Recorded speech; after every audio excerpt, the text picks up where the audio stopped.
Islam, ano ang kanilang, para maunawaan natin kung ano ang kanilang beliefs or paniniwala at kung ano nga ba talaga ang purpose ng buhay. Ano po? So, ngayong hapon ay magiging isang fruitful afternoon para sa ating lahat. So, to give us a Islamic education towards understanding who is Allah, what is Islam, and the purpose of life. So, let us clap our hands to our speaker for this afternoon, Sheikh Ustad Muslimin Borda from Al Hidayah Islam Center, Al Khobar, Saudi Arabia. A round of applause. Pero dito siya live Ano lang siya.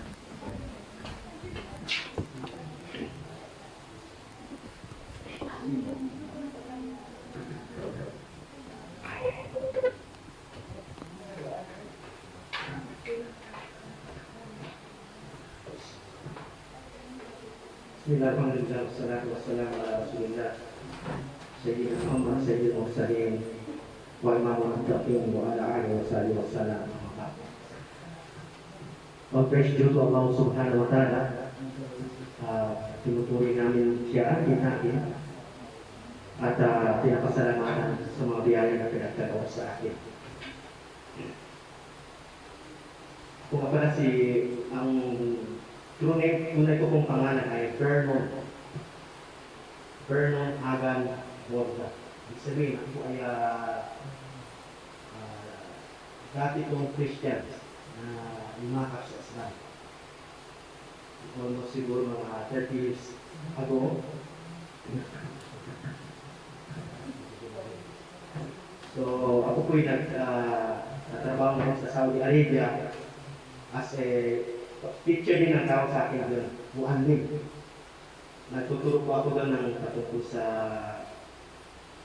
about ito nga yung paksalan toward understanding who is Allah, what is Islam, the purpose of life, at especially yung batas. Dahil ang batas doon sa Saudi Arabia ay monarkiya sa ngayon, kaiba sa batas natin dito sa Pilipinas. So, doon ay Islamic country. Kaya't very conservative po ang batas doon ng Islam.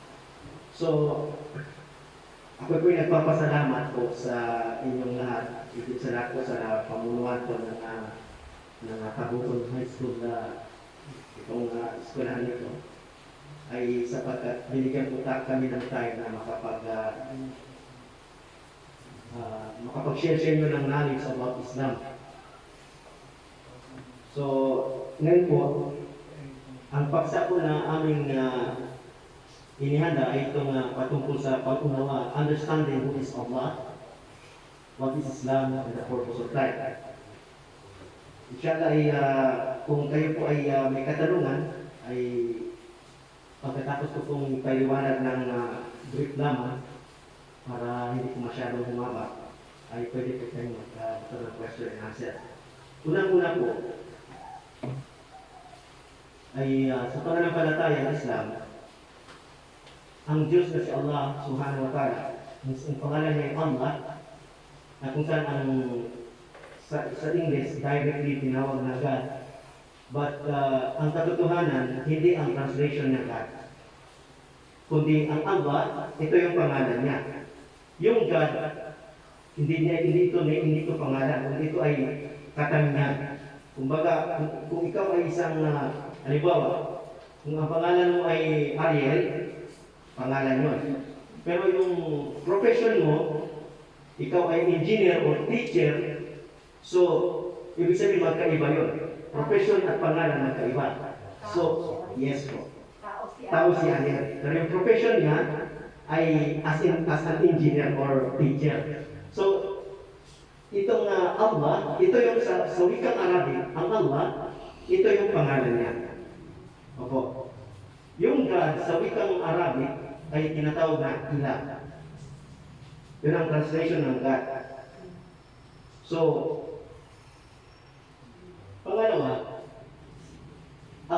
si Allah sa Islam, sa Quran, siya ay nagpakilala sa kanyang sarili, sa kanyang mga nilika, especially sa mga messenger niya.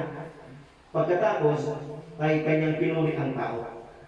So ibig sabihin, talagang sinegregate niya, pinapakilala niya ang kanyang sarili na kung saan si Allah ay sabi niya sa wikang Arabic, "Fa'lam annahu la ilaha illallah." So, ipinakilala niya lang na sabi niya, dapat kayong magkaroon ng kaalaman. Kaya very important talaga magkaroon ng kaalaman, lalo-lalo na po sa mga teacher. Dahil minsan nagkakaroon ng misunderstanding patungkol sa Muslim at Islam. So lalo na po sa atin sa Pilipinas, hindi maiwasan na may mga Muslim na kung saan ay kulang din sa knowledge, at meron din mga Christian na kung saan ay hindi niya alam ang kahulugan ng Islam at ng Muslim. So Allah, ito yung Diyos na sinasamba ng mga Muslim. Na bagamat Muslim lamang ang kumikilala kay Allah, pero sa Quran, si Allah, ito yung Diyos ng lahat ng sangkatawan. Na kung saan ay ang kumikilala ay yung mga naniwala lamang ng mga Muslim na si Allah ang nag-iisang Diyos. Ibig sabihin na Allah, ito yung sa wikang Tagalog, siya ay pantangin niyang pangalan. Pantangin niyang pangalan. Hindi siya babae, hindi siya lalaki, kundi wala siyang kasalan. Hindi siya katulad ng kanyang nilika. Yun po. At sa Allah, ito din yung tinawagan ni Moises nung time na siya ay naglakbay papuntang Egypt. Siya po ay napadaan sa isang lugar na malapit sa tinatawag na Mount Sinai. At na makita niya yung bundok na may kakawian, lumapit siya doon. Then pagdating niya doon, ay sinabi ng Diyos sa kanya, may tinig siyang narinig, na alisin niya ang kanyang pangyapa. So nung siya magtanong, si Moises, kilala yung si Moises pag Holy Week, ay makikita natin ang kanyang palabas sa TV, kung paano niya binuksan ng karagatan para patawid ang mga anak ng angkan Israel. So sinabi ni Allah sa kay Moises na sino siya? Innani Allah, la ilaha illa ana, fa'budni wa aqimus salata li dhikri. Yun po ay wikang Arabic. Dahil ang wika na kung saan ginagamit noong panahon na yun, before kay Muhammad, sa time ni Abraham, si Abraham siya yung tinatawag na father of all faith, all nation. Yung kanyang wika o language niya po ay Hebrew. Then sa time ni Jesus Christ Gapanin, ang kanyang wika naman po ay Aramaic. Sa time naman ni Muhammad, ang kanyang wika ay Arabic. Ibig sabihin sa Semitic language, magkakamag-anak ng lingwahe na kung saan ay halos maintindihan ng mga marunong sa Arabic ang Aramaic at ang Hebrew. So sa ngayon, wala ng Hebrew at wala ng Aramaic, mga dead language nito. Kaya ang nanatili or gamit na lamang ngayon sa Middle East at sa ibang mga Muslim kanya ay Arabic. Opo. Lahat ng mga propeta ay nagmula sa Middle East. From Noah, Abraham, Moses, David, Solomon, Jesus Christ, Muhammad. So lahat po sila sa Middle East. Pinadala ng hinirang ng Diyos. So si Allah, sabi mo Moises, ako si Allah. So binigay yung pangalan niya. Sa Biblia, mababasa mo din yan sa Deuteronomio, nung tinanong ni Moises, sino ka? Kung ako'y tatanungin, sabi mo, ako nga. It means that God is only one. So si Allah, siya'y nag-isa, siya'y walang katulad, walang kagaya, uncomparable, walang hanggan, at wala siyang tutularan. Dahil ibig sabihin, ang Diyos ay iba sa kanyang nilikha. Si Allah, sinasamba siya sa pagkasabi niya sa Quran, sa chapter 56, verse 51, وَمَا خَلَقْتُ الْجِنَّ وَالْإِنسَ إِلَّا لِيَعْبُدُونِ. At hindi ko nilikha ang mga espiritu At ang sangkatauhan, maliban sa sambahin lamang ako.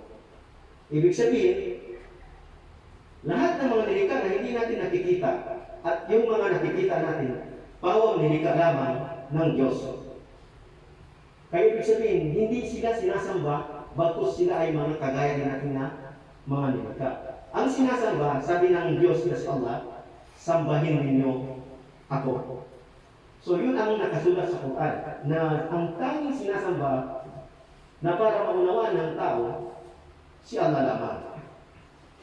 Dahil hindi kasi sapat yung maniwala tayo na may Diyos sa Islam. Kailangan niyang magkaroon talaga ng kaalaman. Ito yung pinakamabigat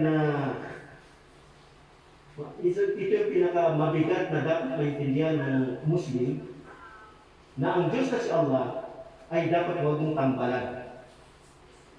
Okay. And then si Allah, wala siyang pangangailangan. Wala siyang pangangailangan dahil ang ibig sabihin, pag sinabing Allah, Creator, no needs of anything. Sabi niya sa Quran, well-known tinatawag na greatest chapter, Qul huwallahu ahad. Si Muhammad, siya si Allah. Allahu samad, ang walang pangangailangan. Lam yalid walam yulad, hindi nagkaanak at hindi ipinanganak. At walang mayaling tulad sa kanya. At wala siyang tutularan. So yun ibig sabihin na Allah, wala siyang pangangailangan, bagkus siya ang pinakamayaman. Sa kanya lahat, nangangailangan ang lahat ng nilikha. Maging ito may tao, hayop, ibon, punong kahoy, lahat ito ay mga nilikha na nangangailangan kay Allah. Then si Allah,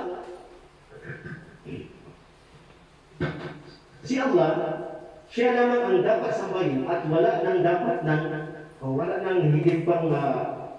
kang hihingian na ibang pagsamba o panalangin sa pananampalatayang Islam, kundi si Allah lamang.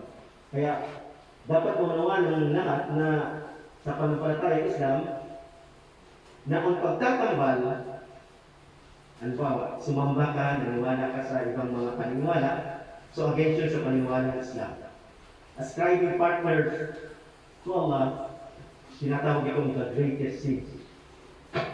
Napakalaking kasalanan. So, dahil ang ibig sabihin ay siya lamang ang dapat na kilalanin. Siyang nagpapatawad, siyang makatarungan, siyang nagtatakda. Ibig sabihin ng nagtatakda sa wikang Arabic ay qadar, predestination, lahat ng bagay ay pinangyari na. Sa ayaw at gusto mo, mangyayari. Sa sarili mo, sa lahat ng tao. At ang pinakatanda ng ibig sabihin ng qadar ay kamatayan. Ang kamatayan, nilikha na ng Diyos na si Allah, ay hindi mo nito maayawan.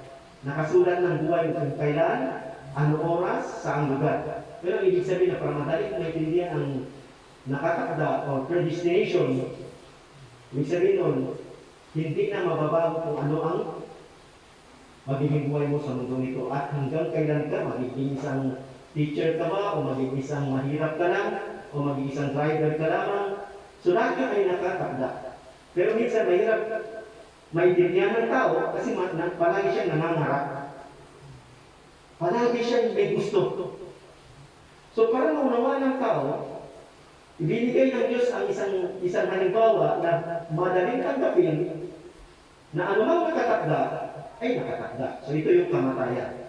Sinabi ng Diyos sa Quran, kullu nafsin dha'iqatul maut. Every soul shall face death. Lahat ng kaluluwa o may buhay ay makakatikim ng kamatayan. Susubukan ko kayo ng mabuti at masama at sa akin kayo muling magbabalik. So tayo ay nagmula sa wala, ginawa, babalik din tayo sa pinagmulan natin. Yun.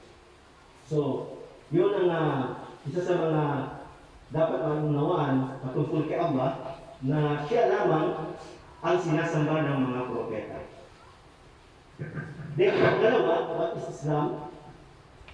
Islam, para naman maintindihan ng tao, manuwa ng tao, ang kalooban ng Diyos na si Allah, ibinigay niya ang Islam. So, alam natin na narinig natin lagi na ang dapat na sundin natin ang kalooban ng Diyos. Tulad ni Jesus Christ Isgapan, na sinasabi niya sa tinatawag na God's Prayer, di ba? Ngayon tinatawag na God's Prayer sa Bible, Matthew 6 verse 9. Nagturo siya ng prayers. Ang gumagamit lang yung kalimitan ay mga Katoliko. Pero yung iba, hindi ko alam kung gumagamit. Pero alam natin, Katolik lang gumagamit ko. Sa pag-aaral ng mga tinatawag na mga eskola, tinatanggap nila tinatanggap nila na ang tinutukoy dito yung Diyos. Alam niyo yung panalangin yan, di ba? So makikita niyo doon na sinasabi doon, pag kayo'y manalangin, ganito ang sabihin niyo, sabi niya, Ama namin, sumasalangit ka. Sambahin ang ngalan mo dito sa lupa, maging dito sa lupa, maging sa langit. Sundin ang kalooban mo.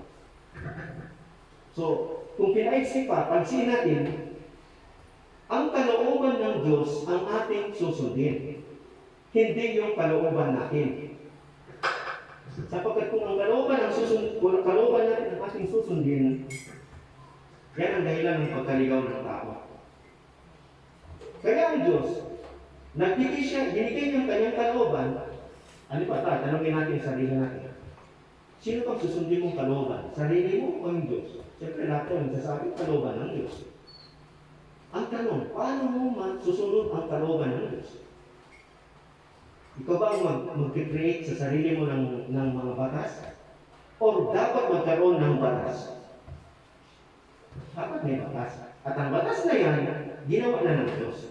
Iba yung batas na meron tayo ngayon na ginawa ng tao, naturalesa ng tao, gusto niyang maging payapa ang kanyang mamamayan, pero dahil sa hindi siya kumapit, hindi siya sumunod sa Diyos, gumawa siya ng sarili ng batas. Pero sa paniniwala na mananampalataya, may kalooban ng Diyos. At ano yung kalooban niya? Ang ibig sabihin ng Islam, ito yung religion.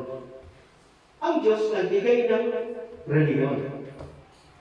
Para lahat, magkaisang lahat susunod. Kasi kung ikaw lang mananawagan, hindi ka susunod. So para magkaisa ang lahat, magkaroon ng tinatawag na kapayapaan, ibigay ng Diyos ang kanyang reliyon. Ito'y pinatawag na Islam sa pananampalatayang Islam. Kaya sa Quran, may mga chapter sa Quran, chapter 3, in Ad-Dina in the Life Islam. Chapter 3, verse 19, sinabi doon, ang reliyon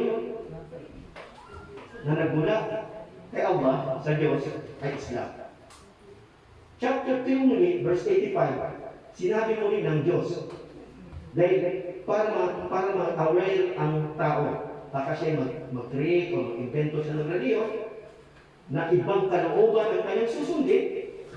So sinabi ni Allah, o may yabtagi gayra al-Islam na dinan, wala yuqbala minhu, wa huwa fil akhirati min al-khasirin. Sinabi niya sa Quran, verse 85 ng chapter 3 ng Quran, sabi niya, sino man ang mag-invento ng anumang kalooban na nais niya, anumang reliyon, anumang reliyon, maliban sa Islam, kailanman ay hindi nito tatanggapin. At sa kabilang buhay, sila ay kasama sa mga talunan. So ito yung sinabi ng Diyos sa Quran na magkakaroon talaga ng maraming reliyon. At ito ang susundin ng ibang tao. Kaya ibinigay ng Diyos ng kanyang reliyon na nakasulat sa Quran na mababasa talaga dahil dito sa mundong ito, pag ang tao nagsalita about religion, about kaligtasan, kailangan may ebidensya siya. Saan niya kinukuha ang internal evidence niya? Hindi pwede ikaw lang, sasalita ka ng magagandang salita, pero nagmula lang sa'yo, hindi ka panipaniwala. Kailangan meron ka. Ito yung example ng Quran, na kung saan ito ay sa Arabic text, ang original na salita ng Diyos na ginawa sa wikang Arabic, at may mga translation sa iba't ibang wika para maintindihan ng bawat lahi kung anong napapaloob dito sa Quran. So, yung Islam ay sinabi ng Diyos mismo sa Quran. Chapter 5, verse 3 ulit. Noong time na si Muhammad ay malapit na siyang mamatay, ibinaba sa kanya ng Diyos mula kay Allah, ibinaba kay Angel Gabriel. Si Angel Gabriel kasi ito yung laging nagdadala ng mensahe sa mga propeta, yung mga messenger. At sinabi sa kay Muhammad, sa time ng pilgrimage, sinabi sa kanya, Al-yawma akmaltu lakum dinakum wa atmamtu alaykum ni'mati wa raditu lakum al-Islam dinan. Sinabi doon, sa araw na ito, sabihin sa panahon na ito, ipinagkaloob ko sa inyo at nilubos ko na ang aking biyaya at binigay ko sa inyo ang Islam bilang aking kalooban. Bilang kanyang reliyon, kalooban ng Diyos na dapat sundin mo.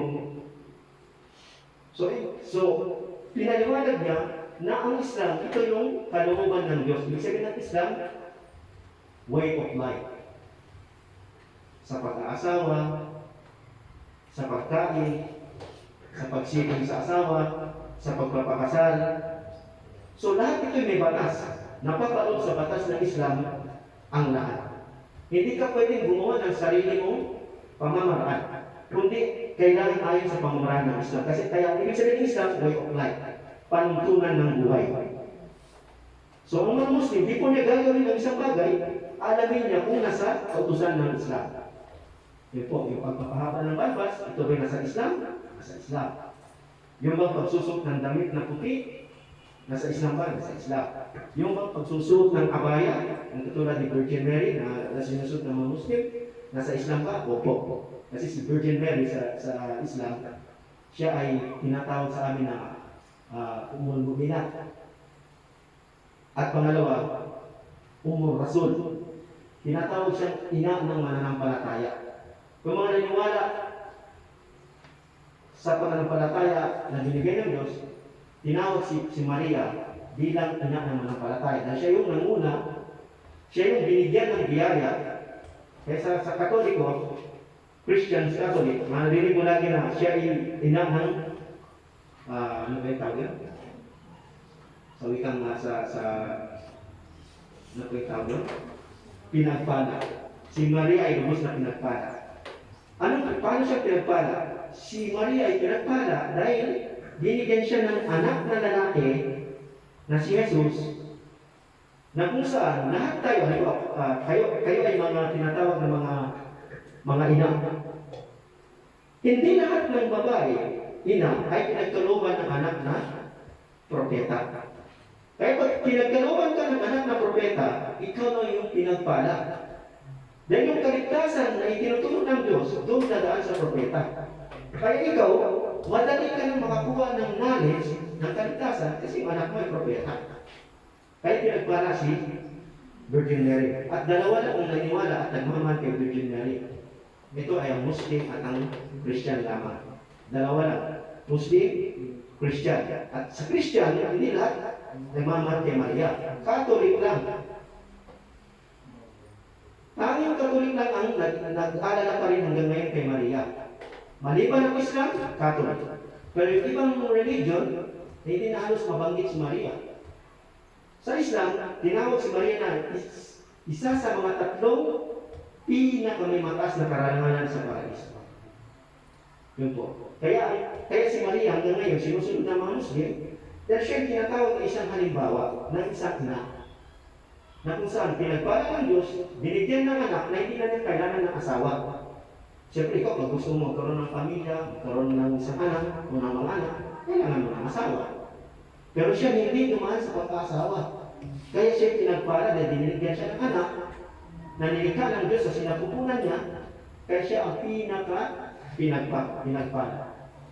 Then, pangatlo, the purpose of life.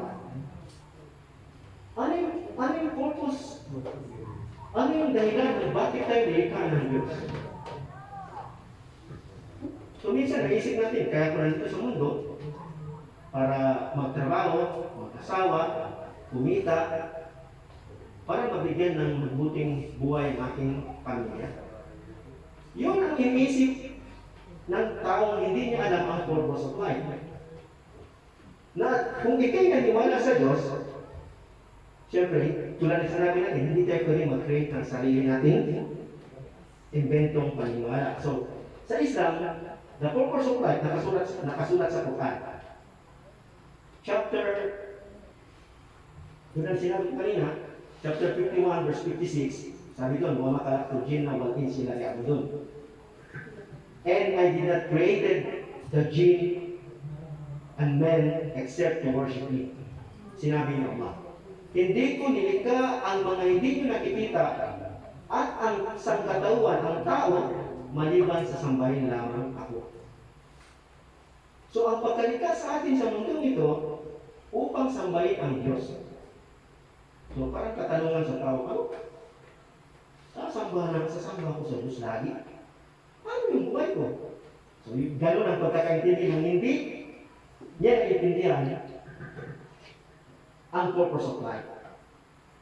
Kung ikay naniniwala sa Diyos, tulad ng paniwala natin kanina, hindi ka gawa ng isang bagay na kung hindi ito pinapahintulutan ng Diyos. Halimbawa, baril. Ang baril, pag tinutok mo na bala sa tao at pinun mo ang trigger, mamamatay yung tao pag ito'y tinamaan ng bala. Diba? Pero pag ito'y hindi mo tinutok sa tao, inalagaan mo ng ayos para pangdepensa sa mga sibilyan laban sa mga masasama, tamang paggamit. Diba? Tamang paggamit yun. Ang droga, masarap sa mga dadadi. Pero ito'y bawal. Kung ito'y gagamit nun, masisira ang buhay ko. The purpose of life, ang Diyos, nilikha niya tayo, binigyan niya tayo ng batas. Paano naman tayo mamumuhay sa mundo? At paano sambahin ng Diyos na hindi ka magkakasala? Halimbawa, sa Biblia, Exodus 20, alam niyo yung Ten Commandments. Ha? Ang Ten Commandments, sundin mo lamang yung dalawa o three commandments of God. Magpe-perfect mo naman yung tatlo, may swerte ka na makapasok sa paraiso sa kabilang buhay. Yun ang dahilan ng Ten Commandments. Kasabay mo yun. At pinapaniwalaan yun ng Muslim. Ano ba yung first commandments? First commandments of God, thou shalt not worship other gods than me. Huwag kang sasamba sa mga Diyos-Diyosan maliban sa akin. Akin, singular ang ginamit ng word. Hindi siya gumamit ng salita na magkakaroon ng kalituhan. Kasi ang ibig sabihin ng Diyos ay nag-isa. Iningatan niya na huwag kang magkasala sa mundo. Pangalawa, warning ng Biblia. Biblia na.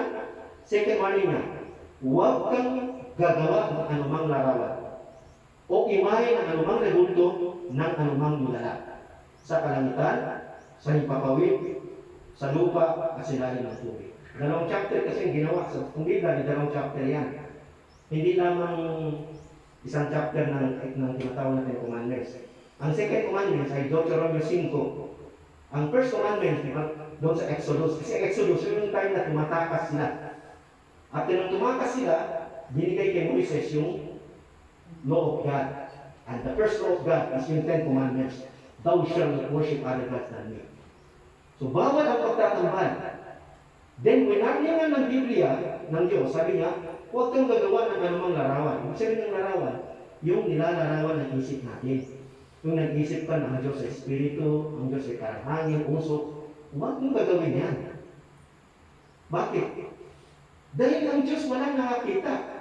Kahit sino walang nakakita. Yun ang dahilan kaya ang pagsamba, iniingatan. Merong araw ng paghukom. Second, sabi niya, huwag kang gagawa ng anumang rebuto o anumang imahe. Ibig sabihin, buhay man o patay, nakita man dati o hindi, tao man yan o anumang bagay, bata man yan o ano, huwag mo gagawin yan. Bawal yun. Nang anumang nilalang sa langit. Ibig sabihin, yung nasa langit, never mo maisip kung ano naman ng langit. Sa ipapawid, lahat ng bagay na nakikita mo, bawal. Sa lupa at sa lalim ng tubig. Bawal. Gayahin ng Diyos.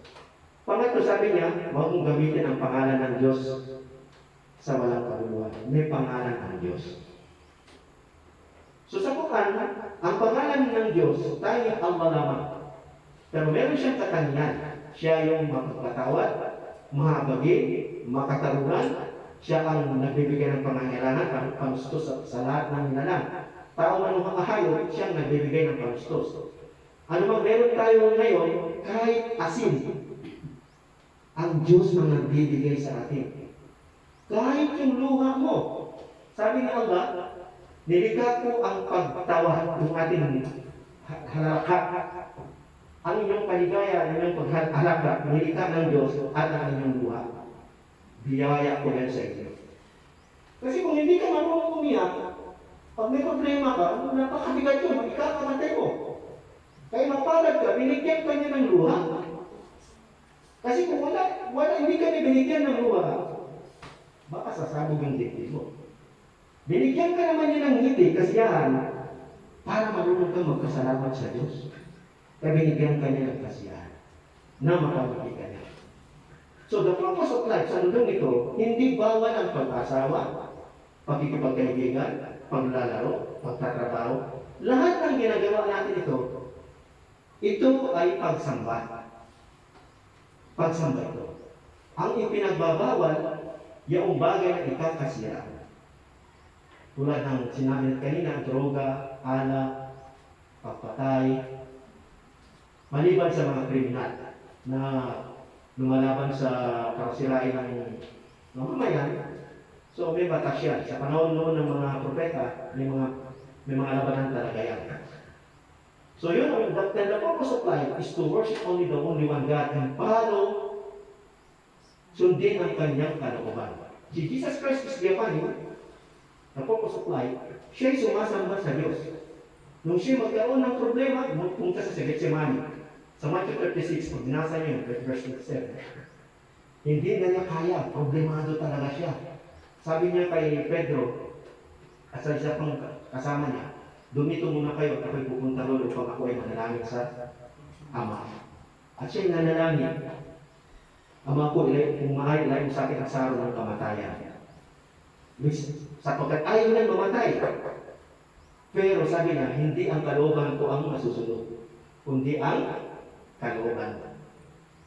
So, hindi yung kalooban ni Jesus Christ ang masusunod, kundi ang kalooban ng Diyos. Yun ang ibig sabihin ng Islam, kalooban. And the purpose nito, purpose of life, sambahin mo lamang ang nag-iisang Diyos.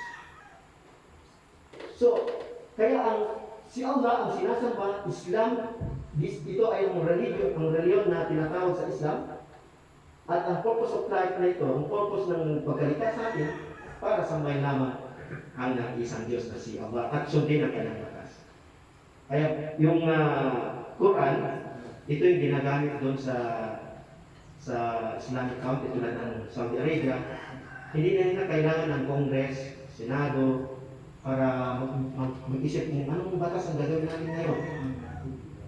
Kasi ang batas ng tao, magkakaroon ng contradiction yan.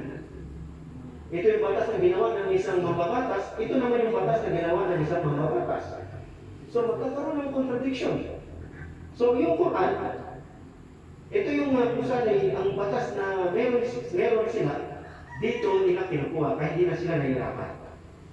Bagamat meron mga bagay na kung saan ay nahihirapan yung iba, dahil nasa kamangmangan.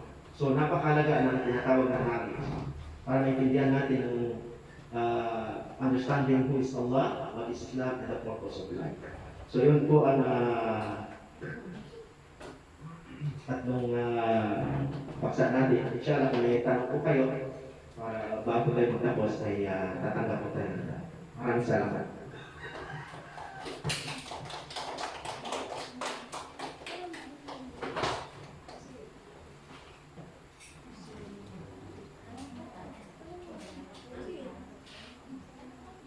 Ma'am, ako nga naman tatanong ha.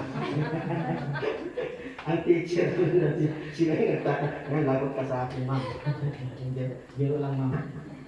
Hindi po, ma'am. Natanong ka?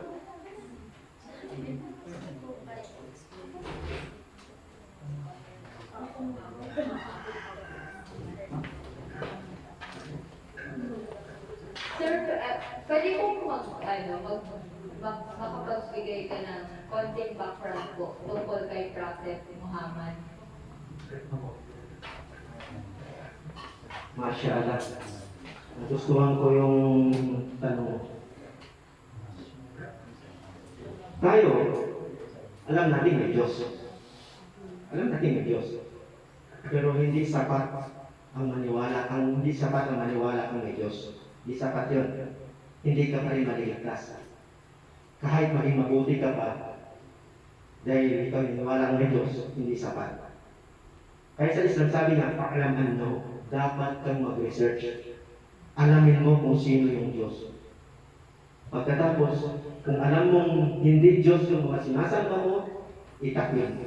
Then sambahin mo yung tunay na Diyos. Then saka ka humingi ng tawad. Tayo kasi, lalo na nung ako'y Christian, nakanasan ko yan. Pag nakagawa ka ng kasalanan, nakonsensya ka, parang nakonsensya ka talaga, agad ka humingi ng tawad sa Diyos. Di ba? Pero yun ay mali. Dapat alam mo muna kung sino yung Diyos. Ngayon, para makilala natin yung Diyos, ang Diyos humilang ng mga propeta. Napakaraming propeta, 124,000 prophets. And meron lamang messenger na 316, sabi nila 316 o 390. At ang last prophet na tatlong huli, si Zakaria, then si John the Baptist na tinatawag, pero hindi Baptist, tinatawag na Yahya bin Zakaria. John, anak ni Zakaria. Bautista kasi hindi niya pangalan. Yun yung ano ni John the Baptist, siya yung tagapagbautismo, tagapangaral sa mga tulad natin. Ano ba? May nangangaral siya sa mga kalahin ng mga tinatawag na mga angkan ng Israel. Then si Jesus Christ is biyapanin naman ang pangatlong propeta na panghuli sa mga angkan ng Israel. Mababasa mo sa Matthew 15 verse 24, I was sent only to the lordship of Israel.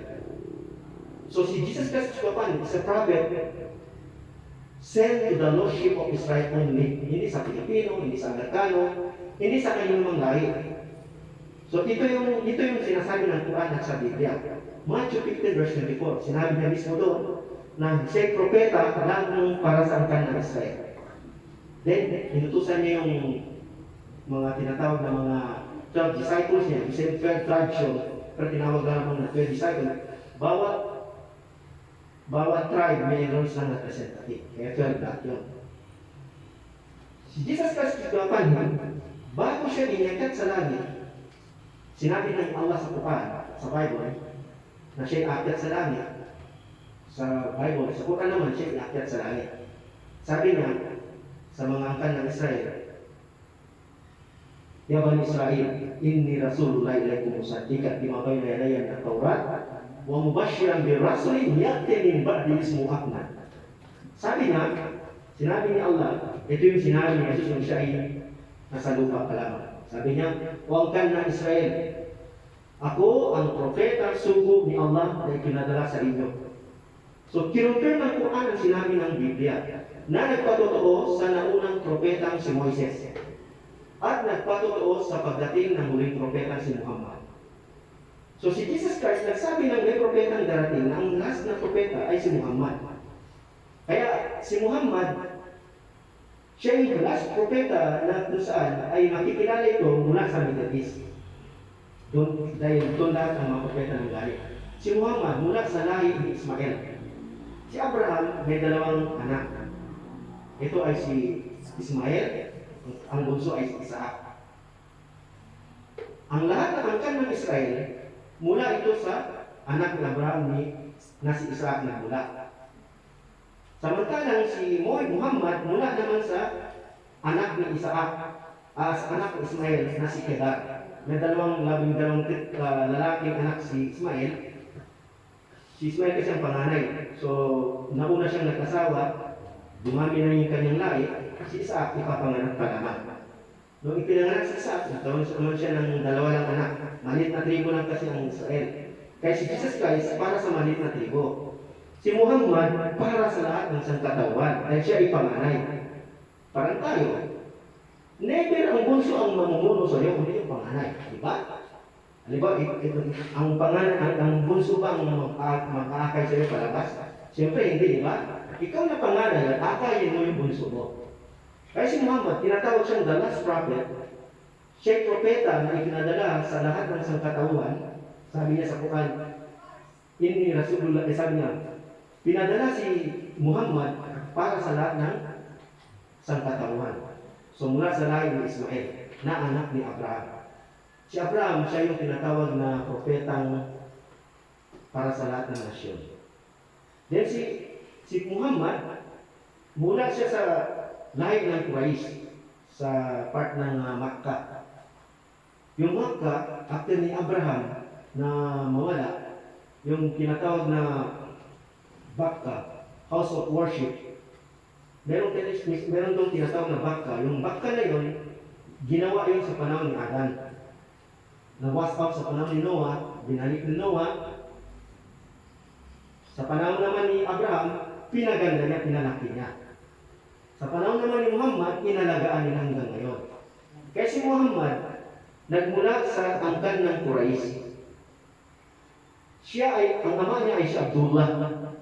Si Abdullah, nung nasa tiyan pa lamang si Muhammad, namatay na ang kanyang ama. Nung pinanganak si Muhammad, after 6 years, namatay naman ang kanyang ina. Siya hindi nakapag-aral. Hindi siya marunong sumulat at hindi siya marunong bumasa. So, lumaki siya na kung saan hindi niya alam ang reliyon. Dahil doon sa tinatawag na Bakka o tinatawag sa Kaaba, yung lugar ng house of worship, meron tinatawag na 360 idols. 360, para bang lahat ng tribes naglagay doon ng kanilang Diyos. Kinalimutan nila ang turo ni Abraham, na there is only one God. So, ang 360 gods na yun na doon, lahat ng tribes pumupunta doon para pumuri. Pinaka-Diyos nila, si Allah, pero yung Diyos-Diyosan naman nila, sinasamba nila bilang Diyos. So, yun ang time na si Muhammad, nung hindi pa siya propeta, mapagkatiwalaan. Tinatawag siyang alamin, ang mapagkatiwalaan. Hindi, never siyang magsisinungaling, hindi siya sumasali sa mga nagsasamba sa rebulto. Talagang nung bata pa siya, inalagaan na siya ng Diyos. Sila ng mga propeta, inalagaan talaga ng Diyos. So si Muhammad, hindi siya sinungaling, hindi siya magnanakaw, hindi siya gumagawa ng kasalanan. Talagang nakikilala siya ng kanyang mamamayan bilang isang mapagkatiwalaan. Kaya nung siya maging propeta, pinili ng Diyos na maging propeta, so doon siya unang nangaral sa kanyang lugar, sa kanyang pamilya, sa kanyang mga kalahi. So hanggang siya mapalaya sa kanyang lugar, and then napunta siya ng Madina. So nag-spread ang kanyang aral hanggang sa nakuha nila ulit yung bahay-sambahan, yung tinatawag na Kaaba sa Makkah. So lahat ng idols, 360 idols na sinasamba ng bawat tribo, tinanggal. Kaya muling bumalik ang mga tao sa tinatawag na pagsambang isang Diyos. Nawala yung tinatawag na pagsambang rebulto, pagsambang kahoy, pagsambang anito, lahat ng bagay. Dahil si Muhammad, hindi siya marunong bumasa at sumulat, pero nireveal sa kanya ang Quran by heart. Kaya itong Quran, memoryado ni Propeta Muhammad. At memoryado ito ng mga kamusliman, ng mga nag-aral. Itong Quran, 114 chapter, na kung saan kahit yung batang 6 years old, memoryado niya ito. Unlike sa Biblia, hindi ito mamemorya. Dahil ang Biblia, wala na yung tinatawag na original text. Kasi ang Quran, tinatawag itong the last testament, sent to the last prophet Muhammad is the Father. Sallallahu alaihi wasallam. Kaya ang mensahe naman ni Muhammad, sa lahat ng sangkatawa, sabi niya, "Ballighu anni walau ayah."